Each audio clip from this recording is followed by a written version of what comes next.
6? Heck, we don't even know. 26th. How can we be 26th. telling the truth when we don't even know what day it is? Oh my gosh, but we have a heck of a show. It's the 26th of January. Yeah, you caught me looking at my watch just to verify. It's tuned into all the radio towers that the Chinese are tracking all of us Americans on. And tonight we got a special guest. We got Aeris.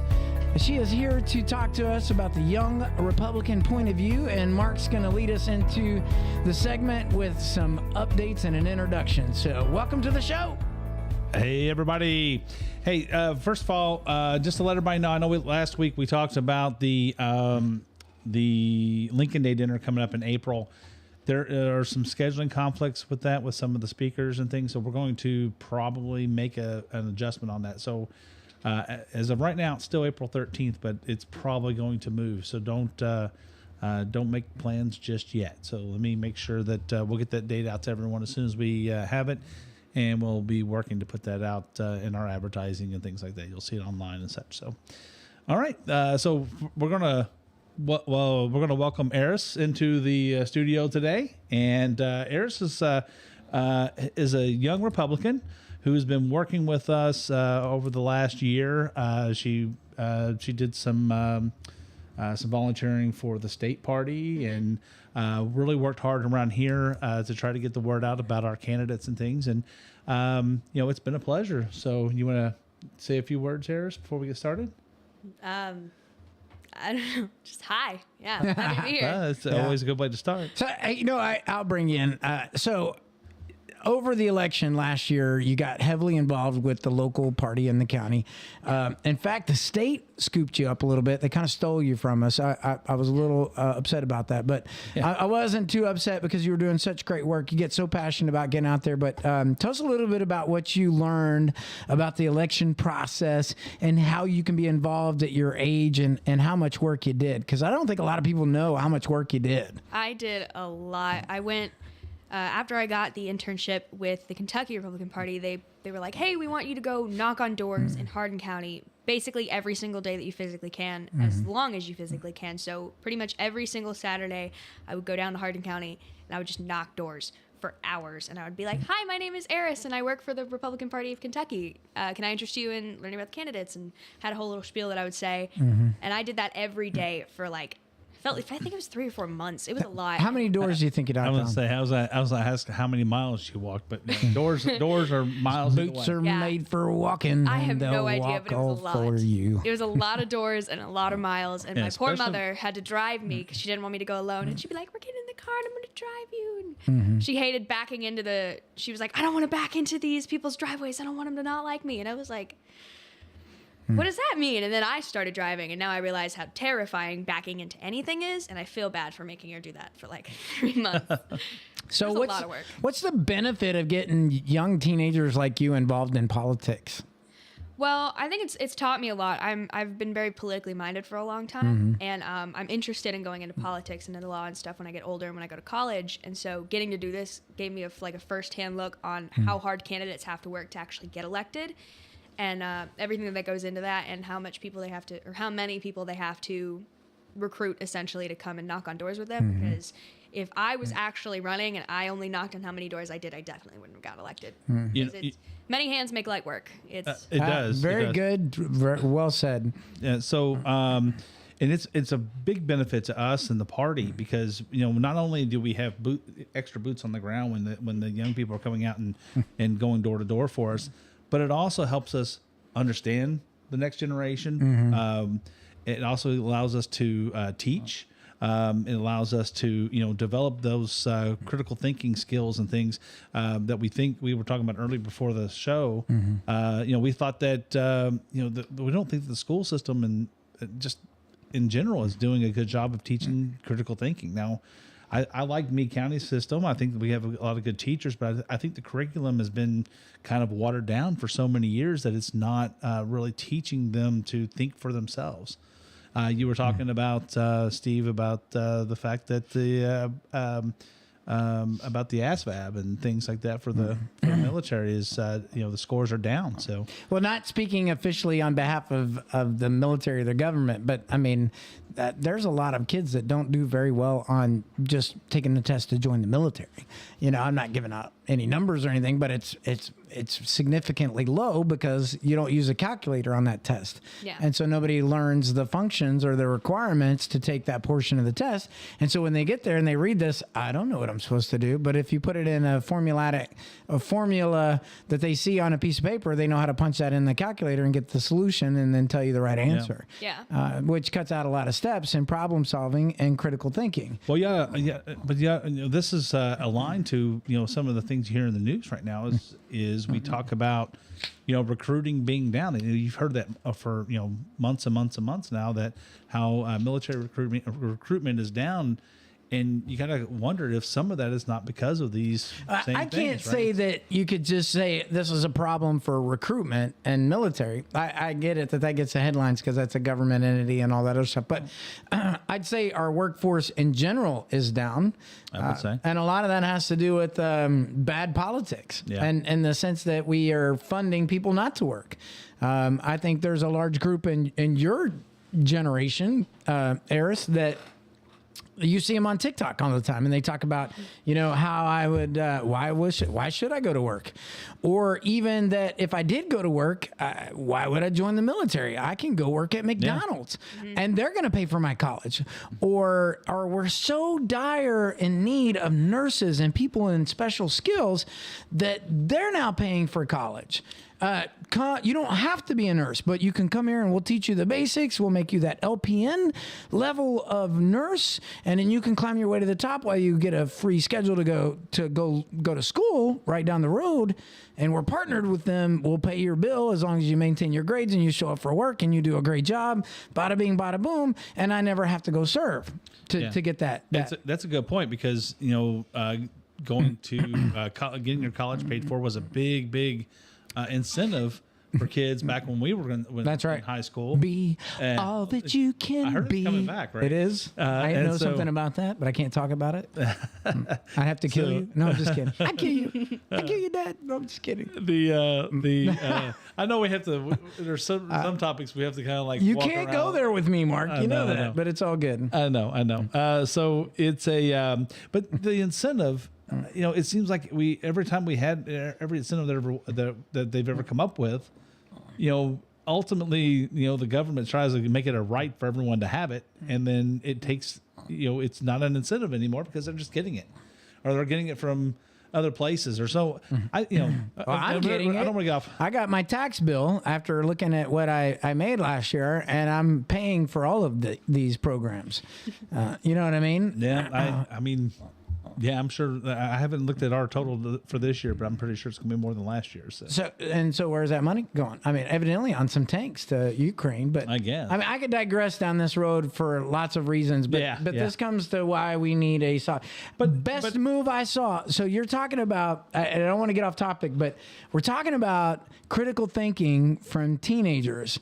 But when we remove the ability for them to critically think, and we set up a series of things that you have to go through in order to, this is the new definition of success. You don't have to really work for it, but if you do all these things, you will meet the check block and you're at the next level. Is that an engaging, and I know we titled this Benefits of Engaging Youth in Conservative Politics.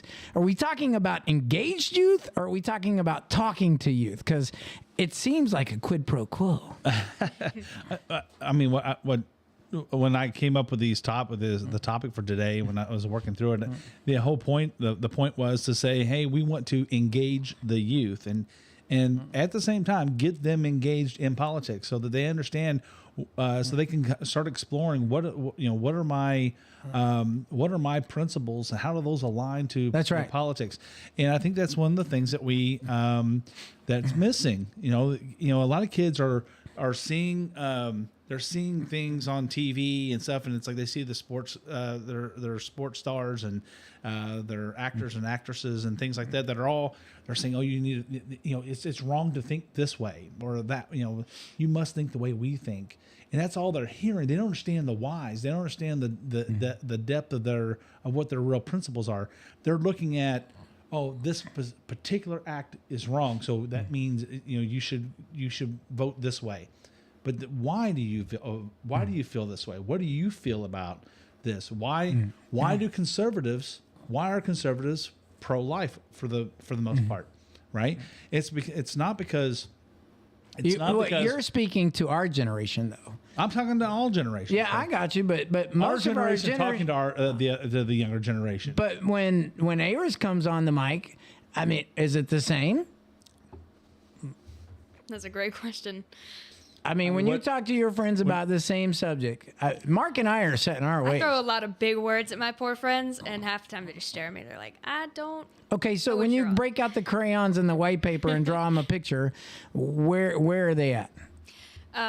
Like politically? Yeah, or just okay, let's not make it political.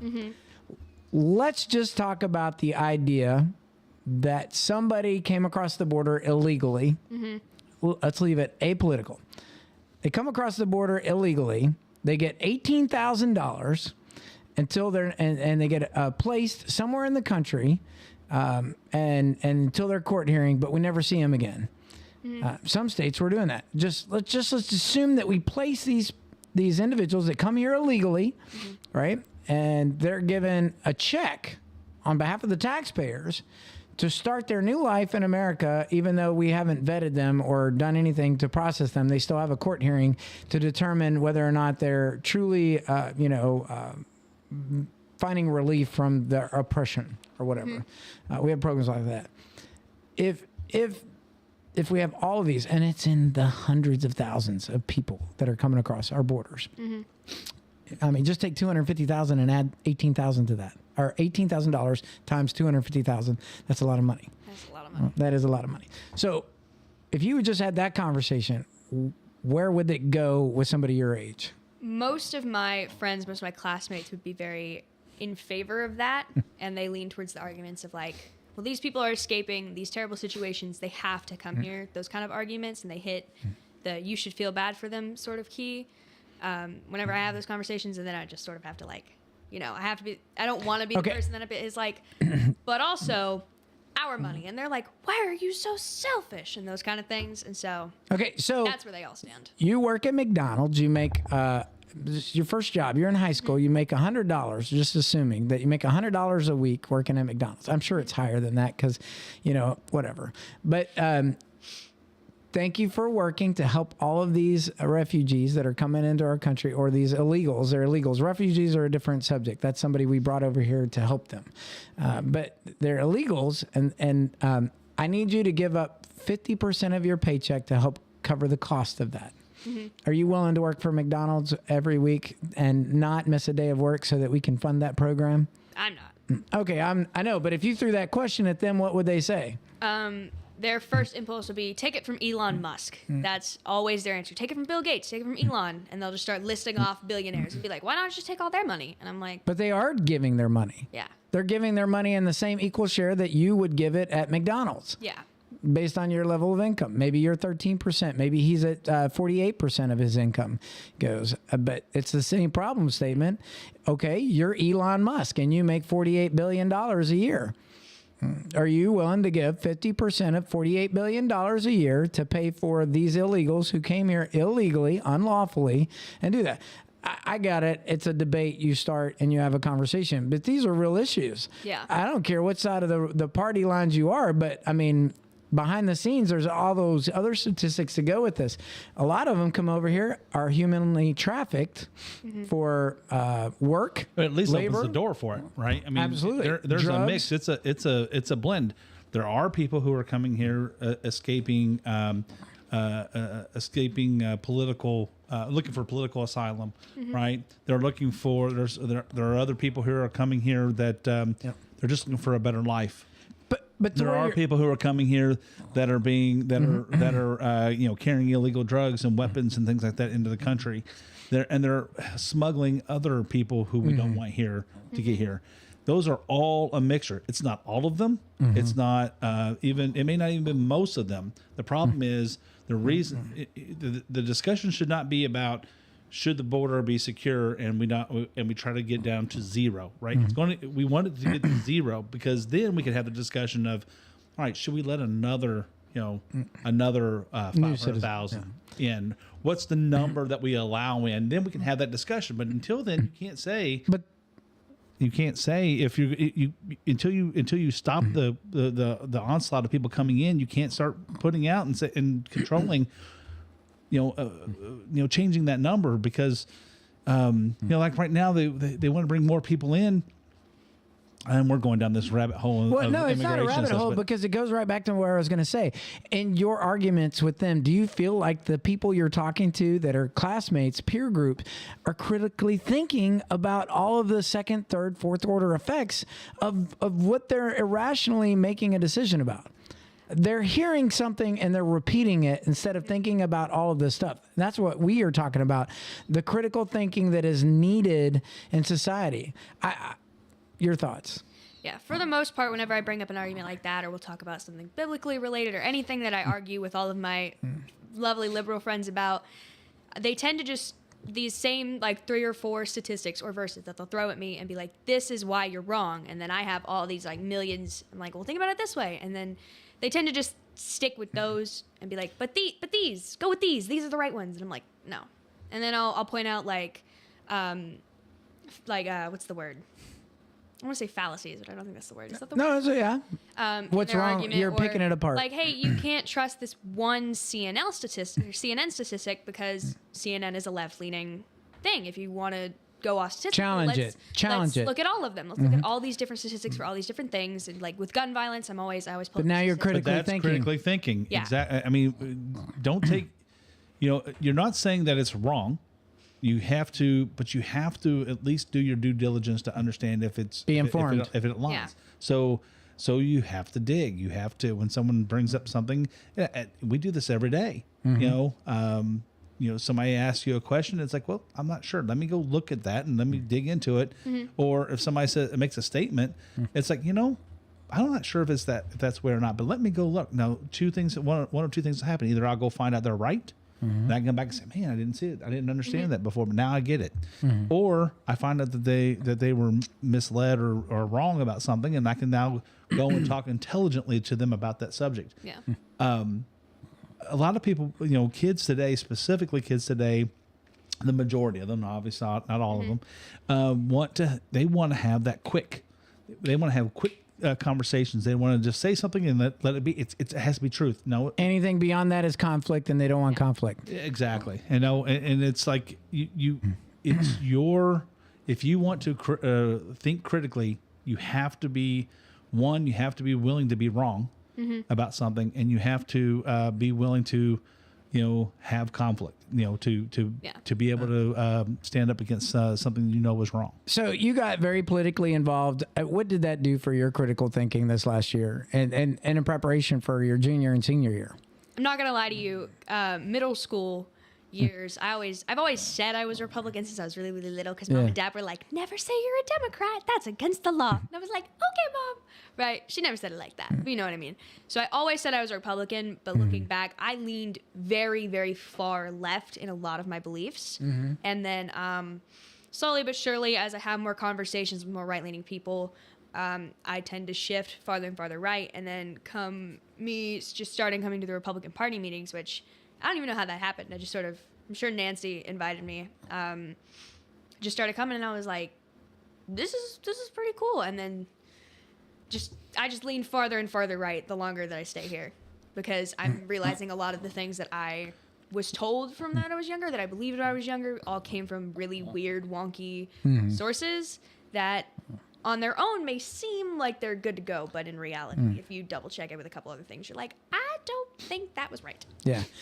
I wouldn't want to see you go so far right, though, that you become so set in your ways. I think you're in a good place. I love to be proven wrong. It's one of my favorite things, and I hate saying that, but I love. No, but that's a good place to be, I think, for a party for us, because we have to challenge ourselves. Because if everybody gets in line behind somebody and they keep falling like little ducks and doesn't ever challenge the status quo, then we as a party ourselves can go astray. Yeah, I've always said that I enjoy hearing people. When people want to speak, I want to let them speak. There has to be some controls around it. Like they can't speak for if we come into a 2-hour meeting and you want to spend an hour and a half. You mean do this right here?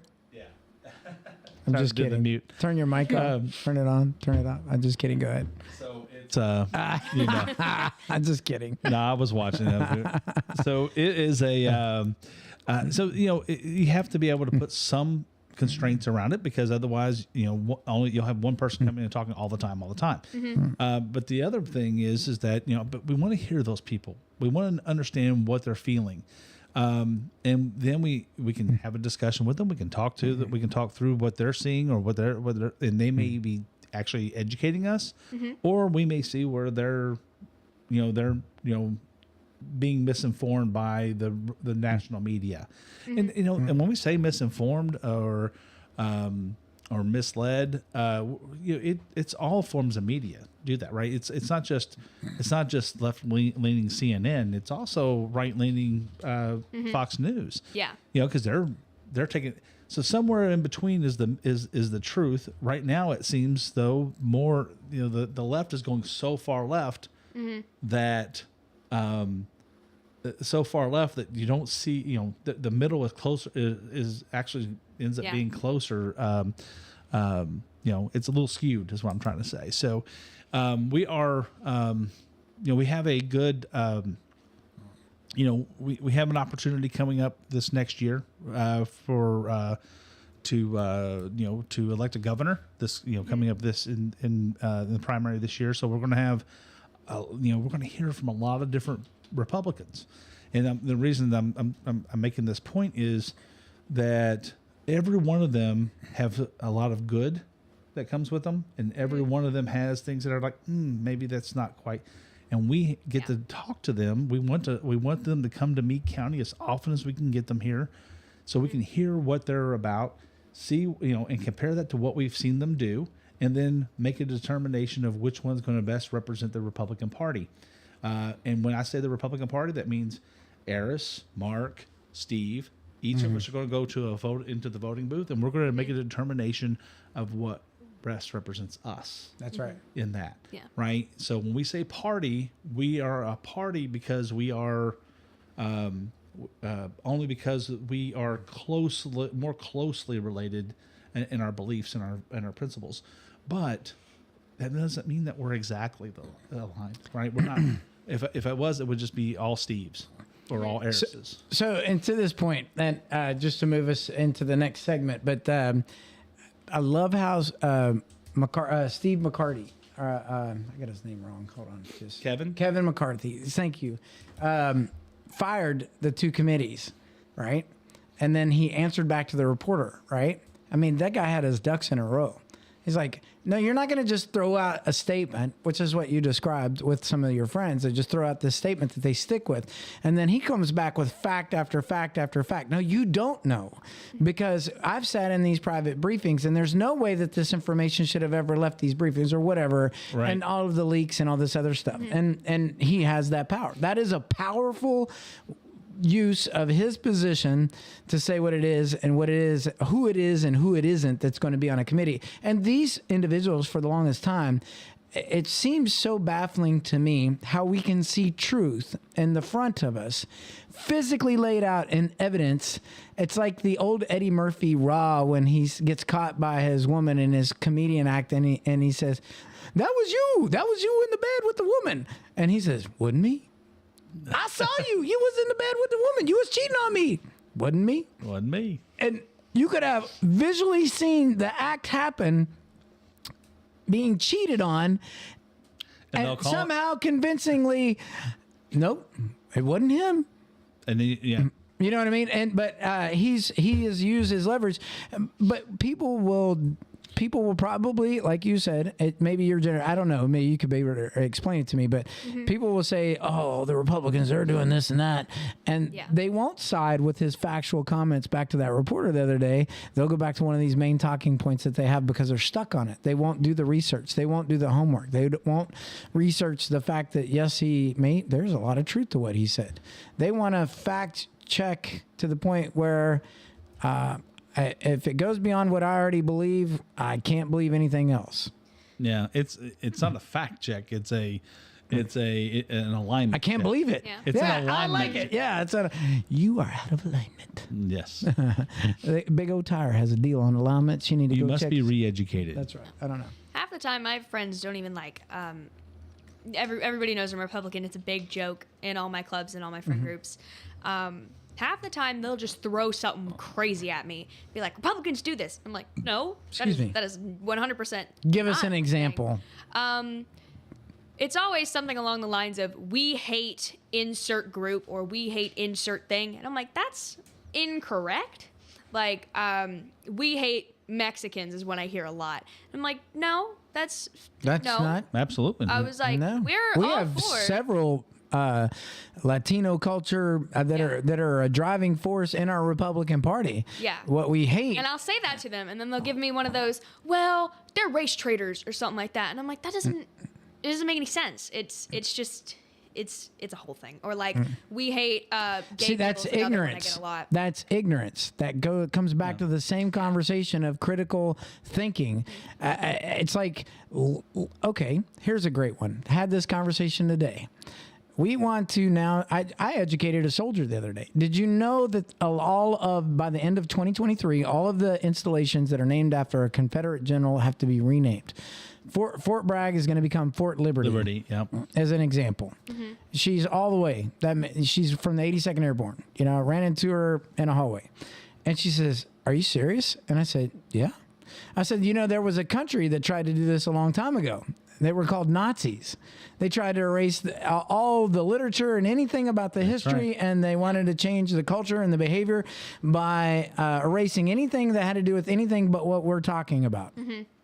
And well, I mean, the communists in Russia did the same thing. The Soviet communists. We have historical references of people. Heck, we even know that before the Egyptians, there's a lot of history about foundational roots and all that other stuff. It was practically destroyed by the Roman Empire.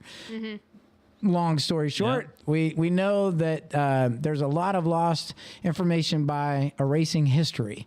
And so here you go. You have people wanting to cover up our history instead of using it for benefit today. To your point, I don't want to believe that because that was bad stuff. So we shouldn't talk about that anymore. Actually, we should talk about it. Because a lot of left-leaning politicians, they'll always be like, oh, well, we, like my friends, they'll be like, we cannot keep these statues of these Confederate soldiers because they were slave owners. They were pro-slavery. I was like, okay. But also, if you go back less than 20, 30 years, you can look at some things that politicians who are in the top fields of the left political stuff say things that are considered outrageous in the party today. Comments about all kinds of people groups that we're always accused of hating: gay people, Mexicans, black people, etc. And they're actually saying out loud that they don't like these people. I mean, the left was the party of segregation, and the left was the party of slavery. Everybody knows that the Freedmen's Bureau was founded by the Republican Party. Do you know what the Freedmen's Bureau was designed to do? Abolish slavery. No. They came after the abolition of slavery. They were instilled by the Republican Party in order to go and establish not only for African Americans, but that they would get employed and be paid a fair wage by a lot of these Democratic landowners or slave owners, and that they had to get paid for their work and that you couldn't continue slavery. Not only them, but also lower income white or segregated white from the wealthier families, that they also got the same fair wages, etc. But the Freedmen's Bureau was a political standpoint of the Republican Party against the Democrats, who were primarily the slave owners. But long story. That's history. Slavery has always been more about it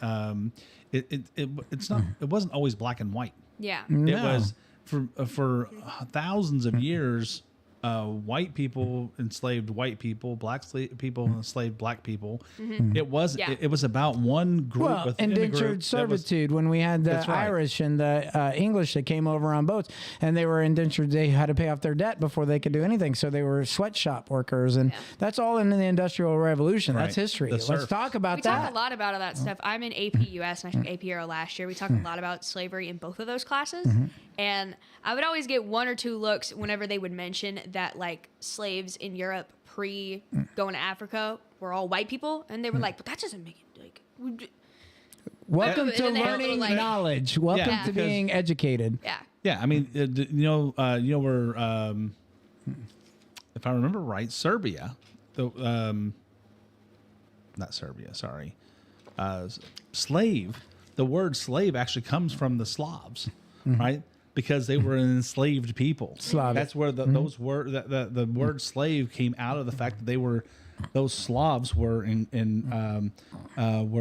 enslaved by other white Europeans, and so that I just read this not too long ago. I wish I had the reference for you, but it's but that's that's where the word The etymology of the ultimate word. yeah, it's where the etymology of thank you actually came from. So it's just interesting how, because that's our language is actually very practical, right? It's English is so hard because we have English, which has Latin and Greek and Germanic origins, but then we also have the French, which is also Latin, but it's a different there are different rules and things like that. And English actually has all of it, right? And we incorporate other they stuck languages it all into a so blender. fast, much like how Rome engulfed most of the half the planet, or at least the known world, and then they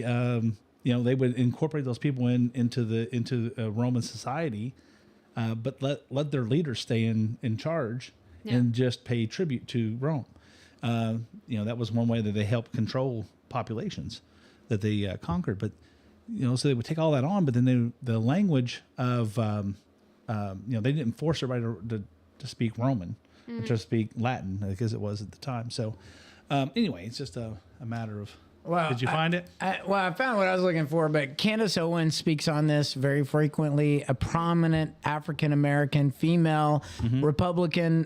She's Candace Owens very well. she has, and I'm going to quote from back when I saw one of her video captions. She talks about if you really want to, because it talked about reparations for African American slaves in the United States. She has comments about how the Democrats publicized and made the Juneteenth. Which actually makes it worse. It creates more segregation in the country by divisively dividing us, black versus white. And I have, I agree with her comments on that for a purpose, but I also think it's as important to celebrate where we were and where we've come from. That's why I'm happy we have Martin Luther King Jr. birthday celebration. You know what I mean? A prominent activist. In fact, he spoke on this on both sides. Black people have a responsibility. White people have a responsibility. He was very much a unifier, not a segregator of the two, whereas Malcolm X would have been more of a segregator of the two. But regardless, what I liked about Candace is that she talks about you're going to criminally criminalize white people just because they're white. But yet it was when black people in Africa realized that there was money in selling off their own people. What about those people? You know what I mean? Blacks were mean to blacks. And slavery is a part of our entire world history, from Genghis Khan to the Roman Empire to, you can go way further back. As far as you can go back. As long as it's been people have been people. Can we talk about Moses? Hello. I digress, but it's interesting that you say that you have a conversation in class and people say, what? And they don't have a clue. But this goes back to the conversation about critical thinking. Yeah. To have an educated conversation like we can, like right now, I just don't think it's happening at your age. Do you feel the same way? I mean, sometimes I have my best friend. She's my debate buddy. We'll go on for hours back and forth with both points from both sides. And then half the time we'll have to take a step back and be like, all right, I don't know specifically what you're referencing or what that's about. We're going to side table that. And we'll both have little notebooks and we'll write down what it is. We'll research it. We'll come back later. And people like that, I can have really good conversations with. There were several friends in my AP Euro class who I had really good conversations with, people that are really intelligent. A lot of the AP level kids are really good people, even though a lot of them lean really far left. A lot of them consider themselves very educated, and I really enjoy debating with them. But there's always those few kids who are just stuck on crazy, who say things that I can't even think, when they'll be like, did you know that Republicans hate women? And I'm like, I'm a woman, I'm Republican. Nancy Tate is an elected official They who is a can't woman. make that statement because What just, facts? Like, did you know support that- that? simply getting that from talking points on from CNN and from the mainstream media. This is a real quote I heard from someone. They said, "Did you know the Republican Party pays their women less than their men?" And I kind of just looked at them and I was like, that is the worst business model I have ever heard in my life. So just a Doesn't make any quick. sense. So you would say that being a young Republican, do you feel like there is enough? Is there enough exposure for teenagers to different perspectives and ideas in your age group, your generation? Do you think there's enough people sharing enough perspective? You said that you and your friend could sit down and you'd table something and you'd walk away and then go do some more research on it so you could come back Yeah. together. But so you could both respect one another's perspectives, right? And this is my best friend. Right. So we agree to disagree, but I appreciate your perspective. You feel like, is there enough in your generation that can do that? Or do you think it's always going to be, I can't receive somebody else's perspective and I am always going to believe this way? Out of my whole generation, there's definitely not enough people with critical thinking skills.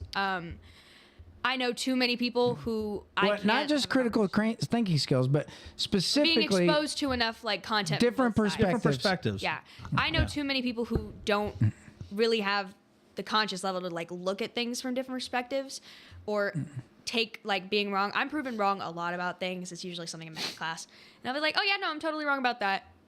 I'll admit it. It's Take it. cool. I know plenty of people who are happy to be wrong about things, and then there's people we're all on TikTok or YouTube Shorts and stuff like that. So if you got a cool TikTok page, I'll probably vote for you. But if Yeah. but anything, if you start asking me questions about why I voted Yeah. for you, other than they had a cool TikTok page, I can't tell you why I voted But for them. the way those algorithms are built is they're built to feed you content that's like the That you content you already continually consume. So a lot of my YouTube Shorts is like Marvel or Avatar. I love Avatar. Or Matt Walsh or Candace Owens, things like that I constantly consume. It just tries to feed me things like that or more things like If you're on it for longer than 8 seconds, they're going to Yeah. start an because they algorithm know that I on you. like that. And so I don't see just through my daily scrolling things from the liberal perspective other than what's pointed out to me by the conservative perspective. And the same goes for my liberal friends as they scroll aimlessly and they listen to their same people while they could go look for it. If So- they're not looking for it, they're not going to find it. It's interesting you say that from a marketing perspective, Mark. She says that there's teenagers her age that are stuck on a quote. And because they're stuck on that quote, they will get that same quote over and over and over Or and that over. same statistic. Or that same statistic over and over because they see it. And then they'll see it again. And then they'll see it again. And then they'll see it again. And this is where the Democratic Party does so much better in the social space than we do, is because obviously, well, I mean, we can come up with all the things that Elon Musk is uncovering. There's more than that, though. But Go ahead. they will use that, and with their liberal support of the social media conglomerates, they get all that fed to them. You know what I mean? Yeah. And well, then I mean, they the help- reason is, but part of that is that the people that they're looking for are, the A-list entertainers and things like that are all convinced that, Democratic Party is the thing, right? You have to be Democrat. Right. Oh, we had and that they in this county. But they take the Democrat Party platform and they take the talking points and they're talking those same things on their TikTok. So it starts by who those kids are indoctrinated to that messaging over and over again. How do we break into that? Right, we've had this conversation before. We can we get on TikTok? Well, we can get on TikTok, yes, but it's not going to point those kids easy. to us. We start have doing to the go- It's going same. to point people who already care about that. So you get a Republican that keeps saying the same thing that the Democrat does. That's what the Democrats did for us. Look at Donald Trump. They said we're going to build back better. And Donald Trump resonated because so many people had already That's right. been And aligned so to Donald Trump. What Then did the Democrats do? They stole the same line. We're gonna made in America. Well, no crud, doofus. You know what I mean? We said the same thing. We started that process. Don't you remember? We couldn't make masks. You know what I mean? Yeah. We're very China dependent. everything. But anyway. Well, I mean, and TikTok is TikTok, China is a Chinese company, right? They're like every other company in China, is directly linked to the Chinese government. So Yeah, the Chinese TikTok is actually, if you've ever seen clips of what Chinese TikTok is, there's a very strict age restriction on it, and then kids who are under the age, like I think it's of 18, don't quote me on that because I don't know, but they are fed TikToks about government pride, about science experiments you can do at home, history, like it's tailored to bettering their government, bettering their country.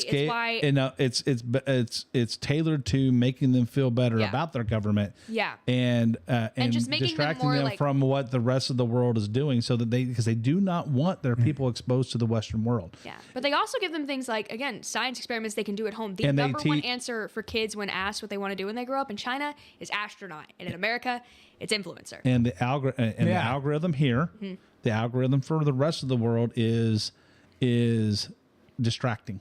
Yeah. Distract. I always said that TikTok is just a ploy from China to make Americans dumb. Yeah, there's absolutely no reason that we couldn't. I don't understand why we haven't, like somebody hasn't made a similar product in the U.S.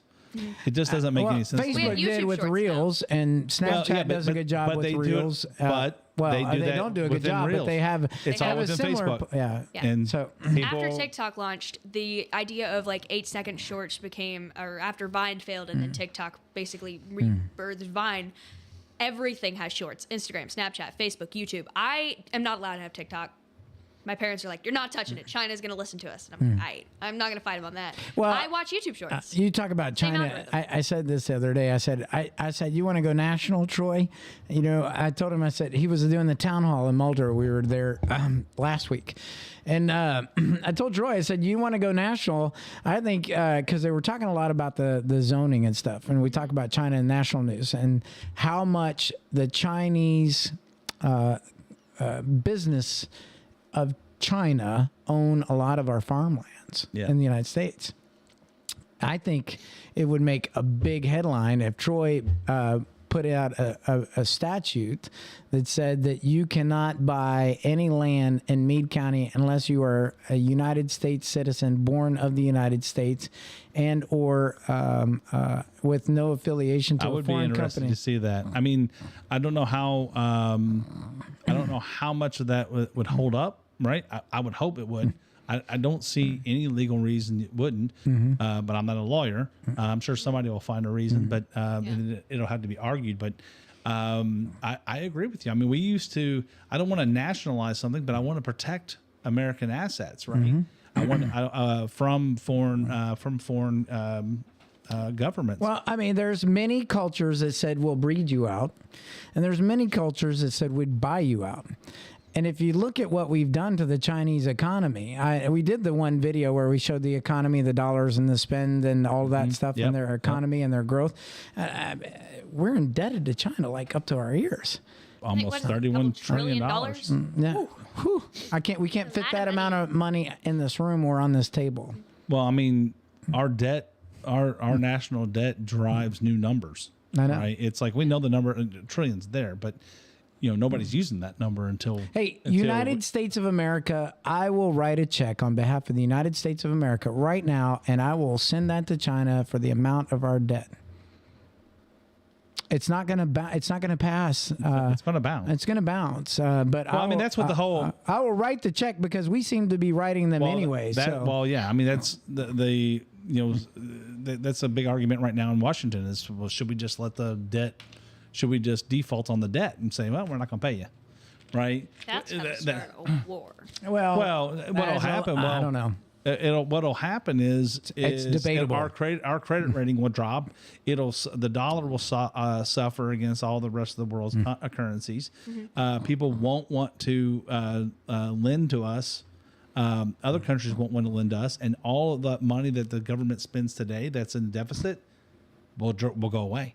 And nobody's going to lend it to you, so we would either be forced to print more money to keep this money flowing internally, which then again puts pressure back against to the dollar. some policies that Trump had, though. It also means that NATO, you need to pay your bills and not depend on the United States dollar for us to pay your bills anymore, because we've been paying your bills. You're not bringing your money to the table Yeah. at NATO. It'll create a lot of problems, but war, I don't know that would be the biggest thing, but it would actually disrupt China's economy for sure. It would definitely would. It would hurt China. It would hurt the United States. It's debatable whether or not it would do anything. It's debatable who it would actually hurt worse. So That's a good question. What do you think are the biggest leadership skills you gain from being involved in local politics?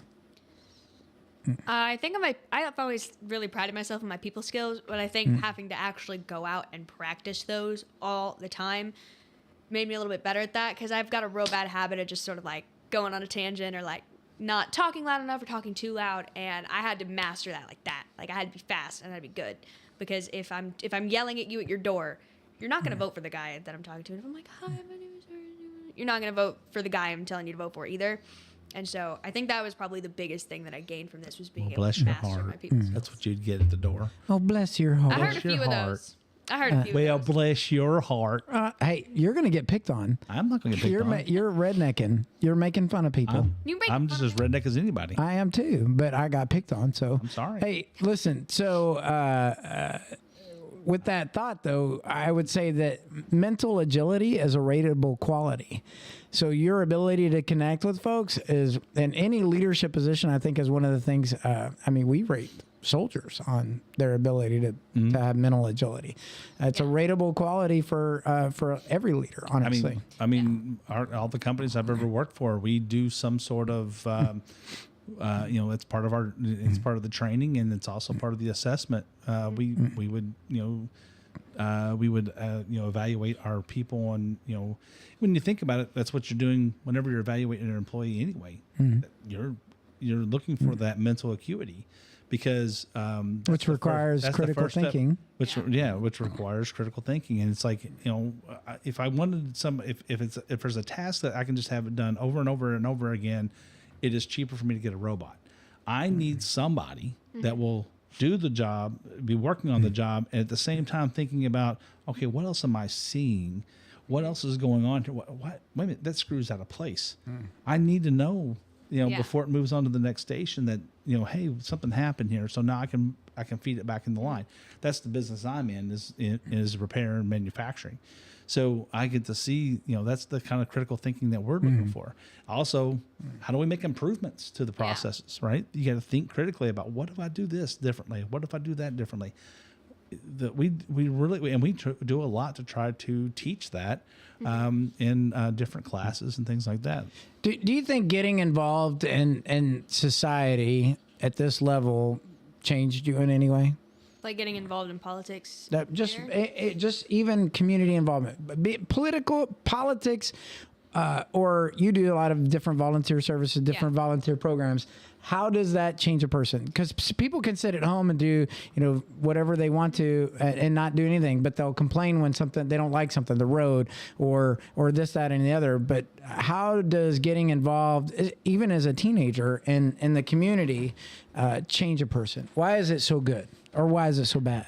I don't know. For me, I've always been a very assertive, this is dumb and I'll tell it to your face kind of person. And I feel like getting involved more community-wise and getting in all these leadership positions in school and starting to work here, it's more as just built that part of me up more than it was before. So where I would sort of doubt myself, is this worth it? Now I'm like, oh yeah, it is worth it. I'm going to go and I'm going to be assertive about this and be like, hey, this is not cool. This isn't going to work. Or making sure that in my leadership positions at school, that when I see something is wrong or not working, I'm like, hey, this isn't working and we need to fix it before all these things are wrong. And being a part of this is just sort of built that part of me up, How do you think it'll transform you when you leave high school? Because a lot of these people you debate with now, it's going to get worse when you get to college. I think I'm going to be a lot of classmates' headache. What do you think, Mark? But by the time, you say that, but a lot of these people, once they start getting out into the real world,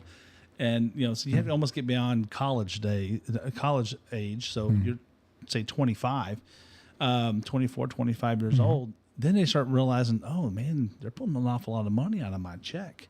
You know, our son Tyler, we talk about things like that. Now it's like, he still lives at home with us because we don't mind supporting. But at the same time, he's got, he's starting to make, he's been making those steps towards, hey, I have my own car payment, blah, blah, blah. Right. So it's like, so those things are, happening, and and he has to go through that and understand, what's my budget, what this thing, these things are working. You can teach those things, but until you experience it and you realize, man, I make $20 something an hour, but how does this tax thing work? Right. And we were just having a discussion the other night about about the income tax, about what is a return. Right. What's the return? Well, the return is not necessarily the refund. The return is I'm putting in I'm filing my report that says, hey, this is how much I made, and this is how much tax you should have taken, but this is how much you really took. Right. And I either have to pay a little bit more, or you got to get the government. Or I gave free money to the government to borrow against because I didn't deduct enough or right. I mean, and especially when you're running a business, you don't mind running a check at the end of the year, because now I was able to use that money myself to build the business, and at the end of the year, I have got to write a check, and that's okay. I don't mind paying taxes. That's part of being a citizen in any community, right? So, but at the same time, a lot of kids don't realize what that's really. They say, hey, well, let's pay for this, let's pay for that. Oh, you hate Mexicans because you don't want to give them $18,000. Well, it's $4.5 billion. Where do you think you're going to get that from? Right? That money has to come out of somebody's taxes. Well, why is my tax? At the end of the year, by the way, it went up 2% this year. Yeah, and it's like, now it's like, that's where that money comes from. 4.5. You can say, well, you can get it from, Elon Musk or whatever. But if you look at our debt, we have a $31 trillion debt, right? You can gather all the money from all the richest people in the United States, and it won't even touch that debt. It'll barely pay. It'll barely pay an annual interest payment. It's this. People do not make that much money. Year over year. You speak on that subject, but to me, my biggest issue is, okay, they're here. They're illegally here. Yeah. Let's put them to work. Well, I mean, I agree with you. Y'all didn't fix the problem. In fact, it's the president's job to protect the country. So the fact that the current president isn't, I love the idea that Texas governor made him drop off at Martha's Vineyard. That was amazing. Wake you up. And then New York City is complaining because they've got too many coming in or whatever. But at the end of the day, somebody better figure out a plan, put them to work so we can collect those tax dollars, because now we have more people living there. I mean, and the first thing you have to do before you do that, though, you have to stop. All we're asking, I agree with as you. Republicans, all we're asking for is the stop the flow, the illegal flow, right? Put them through the legal channels. Let's have a discussion about what that needs to be, and then let's give them. Let's figure out what we can do with people who are here. How do we, can we legitimize their? Are they going to fit into our culture, our lifestyle, our freedom? And oh, by the way, I think most of them want to, and all of them work harder than our own current youth. To be honest with you, I feel like the lesson of hard work is given to those people a lot quicker and a lot faster, because American culture is sort of like this. It's falling apart as TikTok. People are like, well, I can just make money if I just sit here and make videos all day, and they could, and they can, and some of them do, but you said that with like a little sass. Are you saying that like? That's my everyone else impression. Is okay, can you really do that? Can I just sit here and make videos all day? All right, got it. But they come here and they work harder because they're like, well, I'm getting a job and I'm gonna make money so I can live. And they're like, but what if I just make videos all the whole time? Yeah. And then they don't work that hard. Things are just handed to them. They're living through a. Here's the thing. Here's what something else that people have to realize is, money was free to big companies for a long time. The United States government had almost zero interest on loans, right? Yeah. Going to the banks, and the banks were then Lending out the full lending amount. out. That's what drove. That's what was driving. Google. That's what's that was what's driving Facebook. That's what was driving. Maybe Microsoft a little less to a less extent, because Microsoft was predates all that, but it's but it allowed people to have that money right in their pocket, and it was allowing companies to pay people all this for clicks and things like that. Well, that money's drying up. That money's, we all see all the interest rates going up. Well, the interest rates are going up for companies too. And so Google has announced they're letting people go. That's right. What did they do? Fire 6% of their company? It was like Something like 12,000 that. people. Google just announced that they're doing, I don't know, like 3,900 people or something like that, right? IBM's laying off people.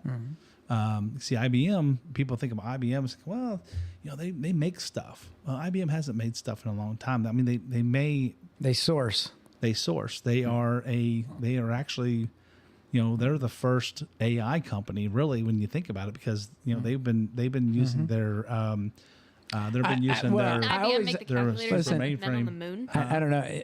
The one thing I love about IBM is multitasking. That word generated from IBM when they talked about their computer development, and then somehow they figured out that humans could multitask. No, actually, it's psychologically proven that we cannot multitask. Humans can only do one thing at a time. And do it well. We can do multiple things at the same time, but it will not have the very well. same output as, Actually, computers can't do multiple things at the same time either. I don't know. Have you seen the new every clock AI, cycle. the public AI that we talked about? Well, but that's still, it just does a lot of things, a lot of things over seconds, right? So it's like, you got to think of it like, because, well, my background is electronics engineering, so I understand, the concept, but it's like, basically every clock cycle is a different set of instructions, right? So it's only doing one thing at a time. It's just doing these things, when you think about your clock cycles on your computers, like 3.8 gigahertz. Well, it's 3.8 gigahertz is a clock. Every clock cycle is basically an instruction that can be ran. Now they have multiple, things. Multiple, PCs on a chip, right? So it's like, so they can do it, but still they're only processing the thing one at a time. I got you, but it's one body with 15 minds inside of it. Yeah, but the output still comes out serially. It doesn't come out in parallel. So, but when you talk about work, not just from a computer perspective, but you talk about it from a you perspective or a youth in the generation, do you feel like the future of your youth is prepared to lead our country? And do you think that more youth need to be involved in like conservative politics to really better understand? And how do you get them to do that if they're not, well, oh, I'll just make a video and become famous? And Yeah. just kidding. Go ahead. I definitely think that more conservative youth should get involved in politics. I try really hard to talk all my buddies who I know lean right. Like, Well, let's just assume that they don't get involved in conservative. I don't Even care not conservative any politics. politics. I would say, yeah. Let me say this: we talk about Republican and Democrat all the time on here. What I want to know is, what are your principles? Right? I really want to know what your principles are. Do we align with our principles? And then we can talk about party and stuff. But principles is the number one key for these things. So what are the principles? What are their principles? What is your generation? What do you see out of them that is that's going to be favorable or unfavorable to our future? Well, favorably, the quote, everybody's an activist. A lot of people that I know genuinely do care about things like the environment. I'm in AP Environmental. Those kids, they care and they want to know, and they're ready to start making moves in politics. And they all look at me. They're like, Aeris, you're going to be in politics, right? Can you start doing this stuff? And there's a lot of things that they genuinely care about and they want to fix. While I don't necessarily agree with all of them, some of them are very driven to go and change things they think are wrong. Do you know that Meade County is on the forefront of the entire state for recycling? That's actually really cool. I did not know that. I'm Yep, gonna start it came sharing out. that fun It fact came with out in my- the town hall just a week ago. But That's good to hear. I mean, it Our looks recycling sloppy, but center- it is the best. Our recycling center is I mean, we furnish recycling to other counties, Yeah. right? Because our recycling center is, you know, the capacity, the people who work down there. So shout out to those, to all the workers Absolutely. down there. They do an excellent job, and it's being recognized because you know, When I say it looks sloppy, it looks trash, like it's so it trash. But if you knew what they were doing Some with of it's it, reusable. it's the output of what they do with all that that mess. the Because fact that they flow, it flows so well, and they get it out and they get it to where it needs to be. That's the key. and you know? don't see that. You No. see it when you go there to drop it off, but you don't see Where it's going. Yeah, where it's going Yeah. because they do. They like I know I've seen the back end of the cardboard trucks where they're filling up and it's all banded and in there, and it's probably going somewhere for somebody to make fire logs for Duraflame or something. I don't know. Something. I mean, we used to our company. I remember when I was managing a facility in Indianapolis, we were. You know, that was one of the things we had to come up with. It's like, hey, you know, how are we more environmentally friendly? Well, what can you do? And one thing you can do is recycle all your cardboard. So it's like, okay, well, we wanted to recycle our cardboard. Well, it was like, you know, I think one of the big bundles that comes out of the cardboard crushers, the standard ones you see in like a back of a store or something, not the big ones that, you know, that are like the 40-yard. Dumpster It's type. like watching a hay bale come out of a hay baler. Yeah, but it was like you would get 45 at that time. We would get $45 in recycling, right?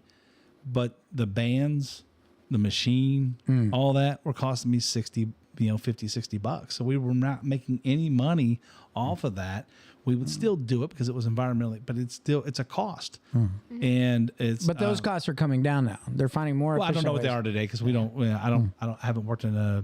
I haven't worked in a plant in Sure. 12 years or 14 years. Well, to speak on that topic, like you were surprised that was a fact, but do you feel like we need to have a more informed youth? I mean, when I look at the importance of somebody your age being more engaged, I feel like they're just not informed enough. Well, again, with the idea that everybody's an activist, I feel like if everybody knew about these, like everything that's actually going on and not just one or two things, that America would be a pretty great place. Because if you could get everyone to be America is as a very America. great yeah, place. I mean, it would be a lot better. They just don't know youth-wise. it because they've been told it's not. Yeah. America would be a lot better of a place because, it's great, but everything can always be better. And with I don't the know. idea that- I saw a great argument that says America is There is not no- the great place let me- in the world. It is not the best place to live in the world. We're highest in prison rate. We're highest in deficit rate. That does not make it a bad place to live. I didn't say that. I just said, but I'm just saying. it depends on what your I'm definition ready- of the Always greatest think- place I'm ready to live. go down this trail if you're ready Let's to go. go, baby. I mean, I'm not going to go down this trail. But what I'm saying is everything is at a plateau in everybody's eyes. But how do you make it better? And I think that there's a responsibility for people to be informed. Yeah. And if you're not informed, you're not helping us move forward in Yeah. any direction. And Even just small things with information, like on a really, really small level, my high school, right? I was a officer in Earth Club last year, and we made this. We tried really hard to get everybody to recycle, right? So come this year, right? We've made phone calls to the recycling center. We have recycling bins, like huge things where we take our recycling outside the school, and we tell everybody, we're like, hey man, this is why you should recycle. And we made a point to let everybody know. They keep up with their social medias, and some of the recycling things at the school will be like full to the brim by the time it's time to take them out. And so those people know. And now that they know, they're making an effort to recycle their plastic cups, their papers that they got graded that they don't need anymore, and stuff like that is just information being pushed out and people caring. Yeah, I mean, that is one thing about our recycling centers that, a lot of that you have to do on your own. You have to take it there. They're not picking it up for you. That's not part of our, and I prefer it that way. We take a load of cardboard down there every month, especially with the business. It's it accumulates really fast. Well, I know our house accumulated really fast when Republic didn't come by, but we ended up going down there and taking advantage of recycling, especially with all the Amazon boxes left over a lot from of people, from the Christmas holiday. Yeah. I mean, a lot of people don't realize that you can just if you miss your trash pickup, you can take it down to the recycling center and dump it there. It's they have big. First thing they ask you for is show me your ID card. Yeah. And if you got a Meade County address, that's new. But it's always been that way. But they never really enforced it. It was like I don't know how many times a minute they would just say, hey, is that if they would see Where do you live? building, I live down the road. All they were concerned about for a long time was if you had like tires or something like that, something they have to charge for to recycle. But most of the time, it's like building supplies they would cut down on builders bringing their supplies in there when they're supposed to pay for their waste to get dumped on their own. There's a 40. That's why you get a 40-yard dumpster out in front of a construction zone, things like that. But there was one thing. I don't want to. I had whole another point, but I'm not going to. Let me go. I don't want to go down there because we're running out of time. But I did want to ask a couple of questions, if we can take just a minute here. One, we talked about registering to vote, right? And you're going to register to vote here. You're going to be 18 before the election day, which is the rule. So anybody that's out there listening to this, if you're 17 years old right now, but you're going to be 18 before the general election in November. Remind me, what's the date for the general election? Do you remember? First Tuesday following the first Monday of the month. And that date for this year falls on, as I quickly scroll through my calendar. Is it the 7th? Hold on, I'm getting there. November. It will be the first Tuesday following the first Monday, which means it would actually be, it's the 14th. No, it can't be. It's the 7th. It's the 7th. 7th. First Tuesday following the first Monday. Yeah, because the 8th is the 8th is the furthest away it can be, right? Because if November 1st is a Tuesday, right? I'm sorry, if November 1st is a Monday. It's already in my calendar. November 2nd, I guess, would be then, wouldn't it? I remember because I was same way. I turned. So you already looked it up because it's. So we don't want to get into that, but it's a so whatever the because I remember when I was 18, when I turned 18, nobody told me that. I went and researched it because I was politically informed. Active. I was politically informed, so I wanted to, and I wanted to. I was a Reagan Republican, right? I mean, I was. Well, brother, I was excited about Reagan. I think 13 years old. I couldn't vote for Reagan because it was Bush, but I was ready to go. I was ready to move. I was registered at 13, man. When I signed up for the Boy Scouts, bro. I mean, you had to get a badge. It was called citizenship in the community, and then you had citizenship in the nation, and you couldn't get citizenship in the world until you did the previous two. So you had to go you had to get educated. So I mean, so my question is, there's a lot of talk from the Democratic Party, talking, at least in their talking points, about wanting to, they wanted to move the voting age to 16, right? No. And it's like I don't know exactly what their exact argument was, but it's like it just doesn't make any sense to me.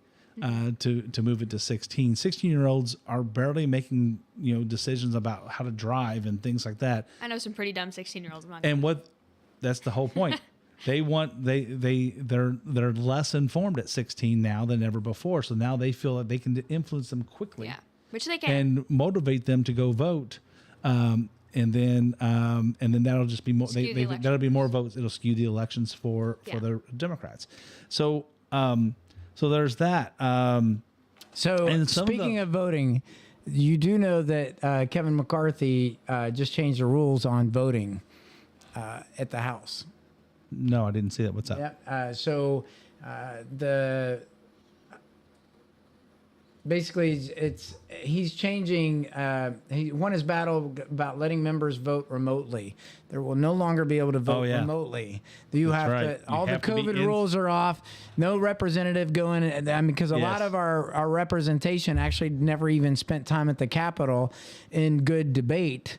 It was all done remotely, and then they had representatives cast their ballots on their behalf. And I mean, it's probably going to cause some turmoil even internally to our own party, but I agree with that. Our country is absolutely founded no on, reason. and that's the thing, right? Let's say you want to call in sick. How do you call in sick today? How do you call in sick? Yeah, how do you call in sick? Do you pick up the phone and talk to your boss, No, I just email him. or you text them? There's no conversation. I don't There's no physical interaction with. Yeah, I just email him. Yeah, I know. I got Oh, you. yeah. I got you. Back in the day when I had to call in sick, you had to pick up the phone and call somebody, right? But our house and having people there in person and having physical interaction and seeing feelings and emotion and having that. No, I'm sorry. You need that in good debate. You need that. You need that passion on the floor. Not in a virtual format. I think that there's great. Just something to be learned from having physical interaction with one another, especially for our voted officials. But anyway, So- back to the voting. So it's well. The other thing I wanted to ask about, or at least draw some attention to, is all the kids are hearing about. Right, when you hear from, making the planet perfect and all this, that's driven by, there's always been this notion of utopia out there, and there is no utopia. Utopia does not exist because Been tried. They keep trying. That's what the Communist Party thought they were doing. That's what the communists. We've done reality communism was TV shows on Utopia. and you cannot do it because no matter what, whenever people are involved, human people are involved, they're going to be.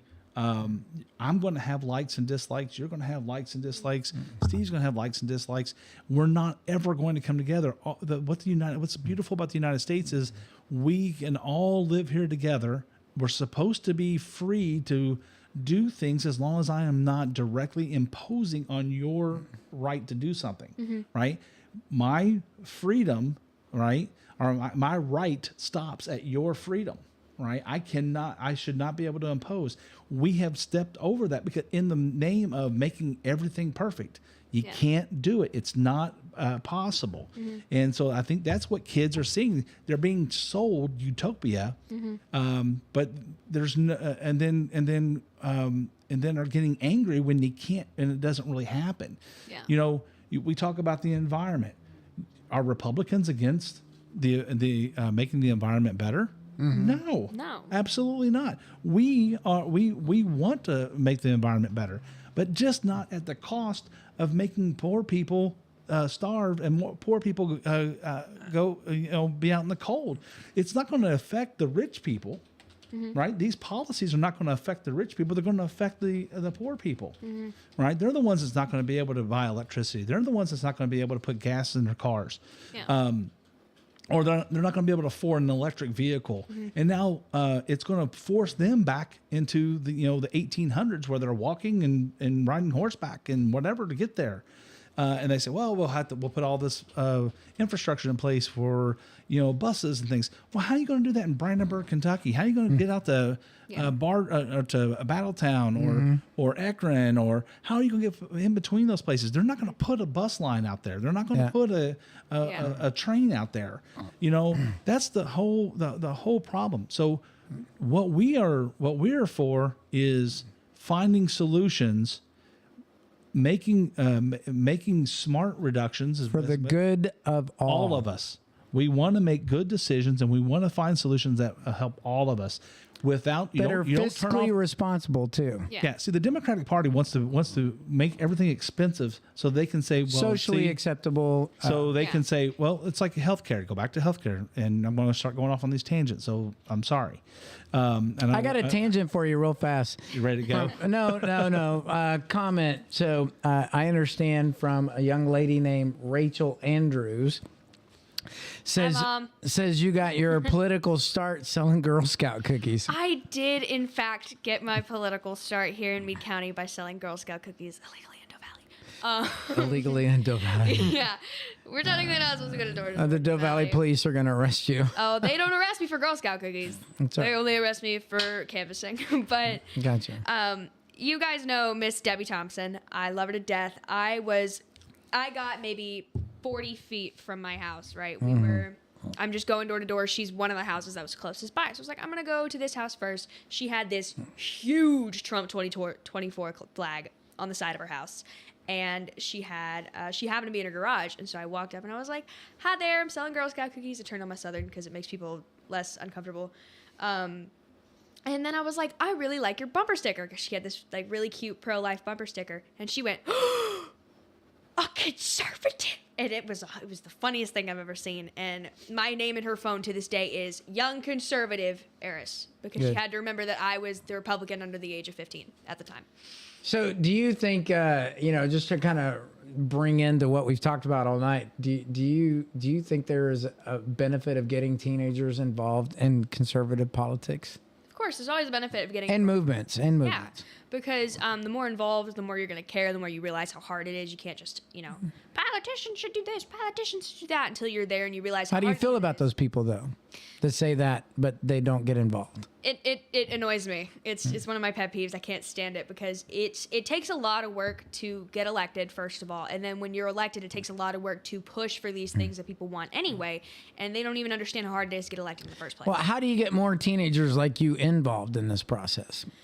I feel like a lot of them just don't even know that this kind of thing is available. I've been trying to get the word out, trying to tell people, like, hey, this is a thing. This is like the Republican Party meets. I invited a friend last time. He wasn't able to come. Maybe he'll be able to come next time. What if you did your own podcast and talked about politics? That is a great idea. I love that idea.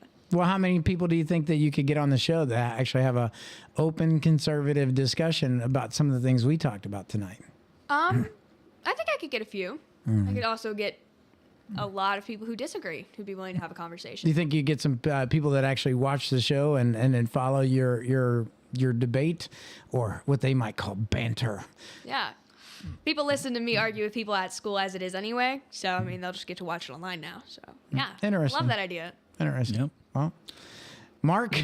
I've got a lot of things I want to say, but we're going to have to wait for another day. I know, I think we got some material to move forward with. I really got a lot from you tonight, Aeris. So what were There's you one gonna say? thing I would like to share before we close. Absolutely. Off, and it is a shameless promotion for Sierra's house. As y'all know, You one of the shameless person. No, go ahead. It's one of the many things that I do. I'm working with them for my Gold Award through Girl Scouts, and we're having this event on February 18th. It's a dinner fundraiser. It's going to help us, get our name out some more, and it is by reservation. It's all over there in the Instagram and the Facebook page for Sierra's House. February 18th at St. John's Catholic Church.